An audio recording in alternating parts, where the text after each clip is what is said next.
Salut à tous et à tous, c'est Comicsword, j'espère que vous allez bien. Pour ma part, ça va très bien. Aujourd'hui, on se retrouve pour une petite vidéo bilan lecture du mois de mi-février, mi-mars, on va dire. J'ai lu quelques titres. Donc, au programme, on aura deux comics Marvel, dont un omnibus et deux, on va dire, petits comics Marvel. Et un tout petit peu de manga, une petite série manga que j'ai lu ce mois-ci, que je vais vous présenter, qui est assez sympathique. On commence sans plus tarder avec ma plus grosse lecture, mon pavé du mois, c'est le Fantastic Four, l'omnibus de Mark Waid et Mike Wieringo. Je vous ai fait une vidéo review il n'y a pas très longtemps, preview du moins, il n'y a pas très longtemps, sur ce que j'attendais de ce titre, sur ma découverte des 4 Fantastiques. Vraiment, j'avais beaucoup d'attentes sur cet omnibus, c'était vraiment mon premier pas, mes premiers pas dans cet univers-là. Et mon bilan, grosso modo, je vais pas spoil cet omnibus, je vais rester dans très large. Grosso modo, j'ai adoré. J'ai adoré une grosse partie de l'omnibus. Alors, je vais parler au nom des gens qui ne connaissent pas forcément les 4 Fantastiques et qui vont peut-être commencer aussi comme moi par cet omnibus. Ça se peut, hein, ça se peut. Ne vous fiez pas au premier arc. On commence ces 4 Fantastiques. Alors, je trouve que c'est un très bon omnibus pour commencer parce que dès le début, en fait, on présente très bien les personnages.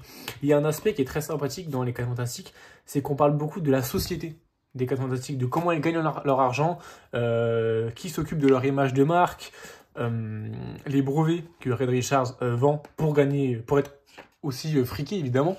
Donc c'est très intéressant. Donc la première partie, c'est une histoire somme toute très basique en fait des 4 Fantastiques où en fait on nous fait un peu une morale avec un méchant qui vient de nulle part, qu'on ne connaît pas, un méchant très lambda qui est une sorte de formule en fait. C'est pas... Et avec une morale très très basique où on nous dit bah en fait les sciences combattent les sciences. Où on montre que Reed Richards peut combattre n'importe quoi et est plus fort que tout parce qu'il a la science infuse. Et une théorie qui va être démontrée au fur et à mesure de cet omnibus. Et c'est ça que j'ai vraiment bien aimé. Au début, j'ai pas accroché l'omnibus parce que vraiment nous parler de science. Je trouvais l'ennemi très nul, il n'y avait pas vraiment de fond. On nous développe un petit peu les personnages des 4 Fantastiques individuellement, c'est très sympathique. Reed Richards, il est bien développé. Johnny Storm, pas mal aussi. Moi, je pensais vraiment que c'était un héros stupide. C'est pas le cas. Il est assez bien développé, il est très sympathique, ce qu'on apprend sur lui, sa manière de penser, sa place dans l'équipe. Ben Grimm, je pense que c'est un des plus développés, honnêtement. Vraiment, comment il se sent, ce qu'il pense, comment la place, vraiment. Je trouve que Ben Grimm est vraiment sans spoiler, parce qu'il y a des événements qui lui arrivent qu'à lui. Vraiment, c'est très très intéressant. Et Sue Storm qui est vraiment en dessous dans le développement. C'est vraiment la mère en fait, c'est vraiment le cliché des années 2000 de la mère au foyer, la mère... Alors, on nous dit qu'elle gère pas mal d'affaires, d'accord, mais en fait de une, on ne voit pas vraiment, on la voit surtout comme une grande sœur pour Johnny Storm, mais en fait elle est vraiment pas mise tant en avant que ça, à part pour s'inquiéter pour ses enfants, ce qui est normal, hein, parce que ça reste une mère, évidemment. Mais le problème, c'est que à des moments, je pense qu'elle devait être le personnage principal, notamment à la toute fin du comics, où il y a vraiment un arc qui est centré sur son pouvoir, on va dire, pour rester très vaste. Et en fait, non. Bah, c'est même pas elle, en fait, qu'on va percevoir dans ce comics et dans ces issues. Donc en fait, non, elle est pas du tout mise en avant. Au contraire, elle est même mise en arrière. Ce qui me déçoit un peu, parce que c'est un personnage dont j'attendais énormément de choses. Alors, attention, hein, c'est pas fait en sorte qu'on ne l'aime pas, non. Mais bon, voilà, c'est dommage. Mais sinon, tout le reste, c'est très sympa. Et les enfants, par contre, qu'on voit très très peu, mais vraiment comme des enfants lambda. Vraiment, c'est vraiment les enfants lambda. Il y a 2-3 petits trucs qu'on nous explique avec Doom, notamment par rapport son lien par rapport aux enfants. Mais franchement, c'est très très rare. On les voit pas du tout se battre, on les voit pas. C'est vraiment les bébés, c'est vraiment des bébés. Même s'il y en a un qui est le fils qui est un peu plus grand. Enfin, du coup, premier arc, on a évidemment ce combat. On voit évidemment pas mal Ben en tant que tonton. Donc ça, c'est le premier méchant. Bon, qui est vraiment ridicule. Hein. C'est vraiment pour montrer, je trouve que c'est vraiment très très ridicule. Donc j'ai pas... Ça, vraiment, j'étais pas encore dedans. J'étais pas vraiment encore dedans. Et ensuite, ça va... Sans spoiler, on va pas mal être développé. Il y a un arc avec Doom. Où je me suis dit au début, j'étais très déçu parce que l'arc avec Doom, en fait... Doom qui est pour moi le méchant ultime, limite, de Marvel, quoi. Que je trouve très intéressant. Mais en fait, en soi, Doom, on ne le voit pas si longtemps que ça. Pour pas spoiler, on ne le voit pas si longtemps que ça dans le combat. On le voit peut-être 4-5 issues. Mais en fait, les séquelles qu'il va laisser, ça c'est vraiment ce que j'ai adoré, les séquelles qu'il va laisser, que ce soit mental ou physique, vont rester très longtemps, vont rester très très très longtemps, et ça j'ai accroché. C'est pour ça que c'est un aspect que je m'attendais pas du tout, pour le coup, de voir des comics. Je me disais, ouais, bon, un gros combat avec Doom, un combat stratégique et tout. Mais au final, non, il y a eu tout un développement, notamment sur Red Richards, où tu vois que Doom est dans la tête des 4 Fantastiques, et c'est super intéressant. Donc ça, c'est très bien écrit, je trouve. Du coup, cet arc-là, j'ai bien aimé. Et après, il y a des arcs, hein, j'ai pas vraiment épié tous les arcs. On voit évidemment Galactus, parce que c'est un peu un lien par rapport... Galactus, qui a un lien évidemment avec les 4 Fantastiques. On le voit très vaguement. C'est sympa, c'est un arc qui est sympa, sans plus pour le coup, je trouve. C'est pas le meilleur arc, c'est un bon arc. C'est un bon arc. Mais voilà, c'est pas vraiment l'arc du siècle. On va voir Galactus dans un aspect où on le voit jamais en fait. On l'humanise énormément, Galactus. Voilà, sans spoil. Johnny Storm qui a aussi un rôle assez particulier. Il y a un statu quo qui bouge un petit peu, mais bon, c'est très. C'est l'histoire de 4-5 issues. Après, bon, tout revient normal. Donc voilà, c'est pour ça que bon, c'est pas un énorme arc, mais ça reste très sympa. Ensuite, ce dont j'ai parlé, c'est surtout de donc Mark Waid, pas mal, mais Mike Wieringo, comment dire, c'est un très bon dessinateur. Vous voyez, j'aime vraiment bien les dessins de Mike Wieringo. Je trouve ça beau. Franchement, c'est très beau, c'est très classique dans ce qui se fait dans cette nouvelle génération et tout. Mais il y a un truc qui me dérange énormément. Alors déjà, c'est le Doom. Je trouve que le Doom est très... il est pas charismatique, le Doom. Le Doom, il est pas charismatique du tout. Pour moi, Doom, c'est vraiment le héros au visage un peu brûlé. Vraiment, quand tu le vois arriver avec armure, tu dis, putain, là, il y a une présence. Doom, il n'a aucune présence, je trouve, dans ce comics-là. C'est pas un vilain qui a de la présence. Et ça, franchement, ça me dérange énormément. Parce qu'on parle... Voilà. En fait, c'est ce sorte de costume qu'il a un peu, parce que il est dans ce délire de magie noire. Il a un costume du coup un peu différent. Et franchement, je suis pas fan du tout de ce costume-là. Je trouve qu'il a aucun charisme. C'est mon avis après, mais franchement, je suis assez déçu. Mais après, le plus gros point négatif de Mike Wieringo, excusez-moi, c'est qu'en fait, son dessin est trop cartoon, je trouve. Alors, il y a 2 points qui me dérangent. C'est de une, le visage de Johnny Storm. Surtout, quand on le voit un peu plus vers la fin du comics, où Johnny Storm a un visage qui m'énerve. Il a une sorte de nez rond, on dirait vraiment un visage qui fait à la va-vite. Pourtant, à côté, Reed Richards est bien dessiné, il n'y a pas de problème. Mais franchement, c'est un truc qui me dérange. Alors, je comprends pas pourquoi il a fait ça comme ça, mais Johnny Storm, pour moi, c'est pas ouf à la fin du comics. Et surtout, Ben Grimm. Ben Grimm, il y a un moment, on dirait que c'est un caillou. Alors, c'est un caillou, hein, on est d'accord avec ça. Mais il y a un moment, franchement, comment il est dessiné, son chara design, on dirait une sorte de... Je sais pas comment dire, mais voilà. Là, vous voyez, par exemple, ça c'est un petit exemple, mais on le voit pas. Il y a des grandes pages des fois sur lui, et vraiment, ça enlève toute la nature dramatique du comics. Surtout pendant l'arc de Doom. Tout ce qui est censé être dramatique, ça l'enlève à cause notamment de ce dessin-là. Donc pour moi, c'est un très bon dessin, mais quand on rentre dans du sérieux, pour moi, Mike Wieringo, sur ce comics-là, je ne juge pas sur l'intégralité de son œuvre. Au contraire, je pense que il s'est peut-être amélioré après, je ne sais pas. Ou peut-être que c'est juste là où il est comme ça. Hein. Mais franchement, je suis assez déçu. Franchement, je suis très très déçu du côté dramatique. Après, bon, dans l'ensemble, ça reste bon.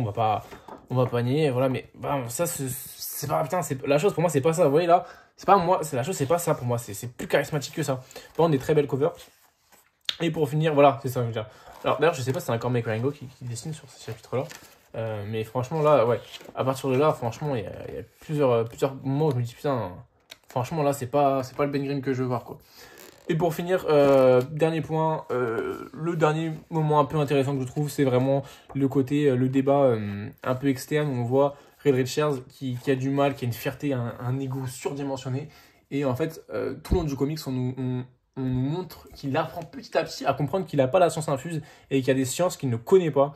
Même si c'est l'être le plus intelligent du monde, on le montre à 10 000 reprises. Il ne connaît pas tout. Il n'est pas omnipotent, en fait, ce que je veux dire, c'est qu'il ne connaît pas toutes les sciences, toutes les magies. Il ne connaît pas tout ça. Et son ego en prend un énorme coup. Et c'est assez intéressant, du coup, de voir un peu ce développement du côté de Reed Richards, qui est évidemment centré, parce que c'est un peu le personnage principal des 4 Fantastiques. Qu'on le veuille ou non, c'est un peu le fait. Donc en tout cas, bon omnibus, je le recommande fortement. J'ai vraiment adoré, que vous connaissez. Je pense que surtout si vous débutez, vous êtes nouveau dans les 4 Fantastiques, je pense que c'est un excellent comics. Si vous êtes un ancien lecteur, vous connaissez assez bien les 15 fantastiques. D'une, je pense que vous avez déjà lu ce run. Et de deux, je suis pas sûr, je suis vraiment pas sûr que ce soit le comics de référence des 4 fantastiques. Il y a celui de Jonathan Hickman qui est sorti, qui a en général des meilleurs retours. Donc je vais voir, je vais me l'acheter dans tous les cas, c'est sûr et certain. 4 fantastiques, ça va devenir une petite histoire d'amour. Et enfin, hop, on passe à un comics. Alors, moi j'ai lu le tome 1 et le tome 2, là j'ai que le tome 3, donc je vais vous montrer ça par illustration. The Dawn of X, très rapidement, je vais pas rester longtemps sur ça, parce que vous connaissez tous X-Men. Donc en fait c'est vraiment cet ensemble de ce recueil de plusieurs issues, de plusieurs histoires différentes. Les 3 premiers tomes, j'ai pris un plaisir de me replonger dessus, franchement. Alors il y a toujours les mêmes comics qui me font un peu chier honnêtement dans ces Dawn of X. C'est que X-Men c'est très bon, Marauder c'est très bon, j'aime vraiment bien. Excalibur c'est hyper intéressant. Nouveau Mutant, je trouve ça chiant. Moi, je n'y arrive pas. Alors, je n'y arrive pas du tout au Nouveau Mutant. J'espère vraiment que c'est pas un truc qui dure dans le temps, parce que, ou alors que ça s'améliore. Parce que Nouveau Mutant, d'une, c'est pas des personnages que je connais particulièrement, mais je sais pas, franchement, j'ai vraiment du mal avec Nouveau Mutant. À voir vraiment comment ça se développe, mais pour l'instant, Nouveau Mutant, c'est vraiment pas ça. Mais bon, j'imagine que je parle que des 2 premiers issues, évidemment. Ensuite, on a quoi? On a X-Force. X-Force que j'aime vraiment bien, avec une équipe particulière, qui est beaucoup plus adulte, beaucoup plus... ouais, beaucoup plus adulte, franchement. X-Force, j'ai vraiment aimé. Et Psylocke, qui est vraiment chiant. Enfin, qui est pas chiant, mais qui... ça se voit que ça va se finir vite et que c'est un petit truc, quoi. Je sais pas, je connais pas vraiment dans combien d'issues sont sortis chaque série. Donc, combien d'issues sont sortis... Enfin, sont terminés chaque série. Mais Psylocke, ça se voit que ça fait pas plus de 10 issues, quoi. C'est vraiment un petit truc, hein. Vraiment, ça se voit. Il y a encore 10, c'est beaucoup, je trouve. Donc voilà pour les Dawn of X, je vais continuer hein, parce que franchement c'est sympa. C'est franchement sympa, d'ailleurs c'est ma prochaine lecture de m'en faire 2 par mois je pense, franchement. Et on passe au manga. Alors les mangas, beaucoup en parlent en ce moment. Moi je suis pour ceux qui me connaissent, je suis un très grand lecteur de mangas. J'ai commencé par là, depuis que je suis tout petit. Et je suis un énorme fan de basketball, surtout de NBA depuis que je suis également très petit. J'ai joué beaucoup de temps au basket, j'ai joué à bon niveau au basket. Et du coup, moi, je suis un fan de NBA. Et j'ai découvert ce manga, je suis sorti chez Mangetsu, une maison que vous connaissez très bien si vous suivez un peu Sullivan Rouault, il me semble que c'est, de chez iComics. Et c'est Deep 3. Et donc Deep 3, moi, je suis un fan de NBA. Alors, est-ce que c'est un bon manga? Honnêtement, c'est pas le manga du siècle. Je vais vous parler sincèrement. C'est pas un manga du siècle. Je pense que si vous ne connaissez pas du tout le basket, ça peut vous intéresser. Si vous connaissez le basket, mais que vous n'êtes pas fan du basket, vous allez sûrement bien aimer, mais sans vous faire chier. Si vous êtes fan de basket et surtout de NBA, alors franchement, lisez. Pourquoi? Parce qu'il y a des références partout. Dans tous les noms, il y a des références. Dans les universités, dans les clubs, dans les facs, il y a des références partout. Dans l'illustration, dans les images, dans les chara-design. C'est blindé de références de l'histoire de la NBA. Franchement, foncez dessus. Le synopsis est très simple. Ce jeune joueur, qui est asiatique, mais afro-américain, enfin afro-asiatique du coup, je pense que ça se dit, hein, qui est censé être le fils de Irving Johnson. Irving Johnson, évidemment, ils n'ont pas les droits. Hein. Donc, qui est Kobe Bryant, hein, pour faire très simple. Qui est Kobe Bryant, et pas Magic Johnson. Moi, je croyais ça au début. Non, c'est Kobe Bryant. Où il y a plein de références. Donc c'est son fils, et en gros lui il cherche à intégrer la NBO, donc la NBA, et il va lui arriver pas mal d'histoires. Il a un problème qui s'appelle un yips. Ça je pense que c'est inventé, ça n'existe pas, hein. C'est une sorte de paralysie lorsqu'on joue, qui est liée, on ne sait pas pourquoi, on ne sait pas à quoi, mais c'est lié à quelque chose. Donc c'est hyper intéressant, on va voir toute son épopée du coup jusqu'en NBO, en NBA. Moi j'ai vraiment bien kiffé, je me suis mangé les 4 tomes, ça se hyper vite. C'est bon rapport qualité-prix, franchement rien à dire. Donc franchement si vous aimez les mangas ou non, mais surtout si vous aimez le basket, foncez sur Deep 3. Alors c'est pas un Blue Lock, ça aura jamais de renommée comme un Blue Lock, même si attention, je pense que s'il y a un animé ça peut faire très mal, ça peut faire très mal, ça peut être très intéressant. Mais franchement moi j'ai bien kiffé Deep 3, une bonne lecture détente, surtout quand vous kiffez le sport. Donc voilà pour cette review, lecture du mois de mai, ce petit bilan. Donc j'ai pas mal lu après en fait, surtout je me suis pris 3 semaines en fait, même 2 semaines et demie sur l'omnibus, c'est pour ça. Ça je les ai lus en 2 jours, donc c'est simple. Et les Dawn of X, je me suis lu ça en une petite semaine. Donc franchement, pas mal de lecture, surtout les omnibus. Ça va être très répétitif parce qu'en fait chaque mois il y aura deux comment ça s'appelle, 2 Dawn of X, et surtout je pense un omnibus, et plus si affinité, plus si le temps surtout, hein, c'est le temps, j'ai le temps.